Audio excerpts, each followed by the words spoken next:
David, we have all the some clarity for Canadians after, so many sort of vague statements in terms of, was Canada going to get hit? What's it going to get hit by? All of that kind of stuff. The White House just sent out a fact sheet with a couple of very key, interesting points. And you just started on that path right there. For Canada and Mexico, the existing fentanyl, those border security tariffs, they're going to remain in effect, unaffected by this order. This means USMCA compliant goods will see a 0% tariff.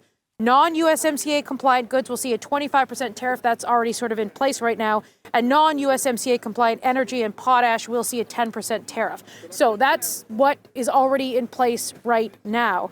In the event the existing fentanyl and migration orders are terminated, USMCA goods would continue to receive preferential treatment, while non-USMCA compliant goods would be subject to a 12% reciprocal tariff. So for as long as these border tariffs remain in place, the USMCA carve-out continues, according to this fact sheet from the White House. Another thing, Canadians have been deeply concerned about tariffs are going to be stacked on stacked on stacked if they're going to apply multiple sort of layers of tariffs. This fact sheet says some goods will not be subject to reciprocal tariffs.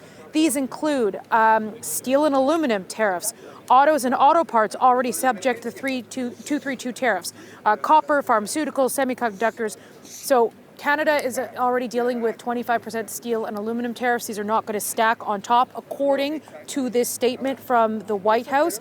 And he's also sort of carved out a number of industries that he's looking to impose additional tariffs on, saying that they're not going to be hit in this retaliation. So in terms of Canada, Canada still is obviously dealing with a mountain of tariffs when it comes to the steel and aluminum tariffs and the auto tariffs that are going to kick in at midnight. But when it comes to additional layers of tariffs, this 10% baseline tariff is not going to apply to Canada and Mexico, and it's not going to be stacked on top of the tariffs that Canada's already dealing with.